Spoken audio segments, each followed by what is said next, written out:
As a person who's done social movement work for my whole adult lifetime, the thing that I love best is watching people get out into the streets, show their passion, their commitment, sometimes their anger, but their desire to change their country. And today, I took part in a great march down Broadway. Thousands and thousands of people streamed from City Hall Park all the way down to Wall Street to raise an outcry about Wall Street, what the financial services community, the banks, Goldman Sachs has done to our country. And one of the things that struck me as I talked to people in the crowd, as I walked through the crowd, shaking hands and greeting people, was the real concern people had about their country and their determination that this will never happen again. And the backdrop to this is the last couple of weeks we saw both the civil charges filed by the Securities and Exchange Commission, the incredible scene of the Senate hearings of Goldman Sachs, and now comes word that federal prosecutors are looking at criminal charges against Goldman Sachs.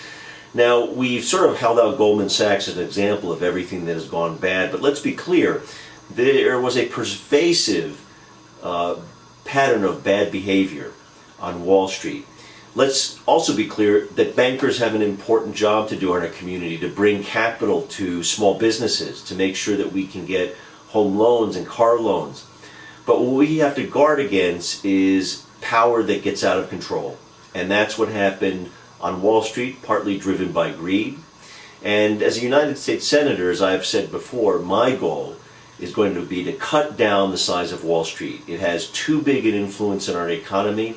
We need to get back to a situation where small banks, regional banks are encouraged, and we're not just trying to move around paper. Wall Street, even in the good old days, you may remember, was at the head of the leveraged buyout spree that destroyed hundreds of thousands of jobs.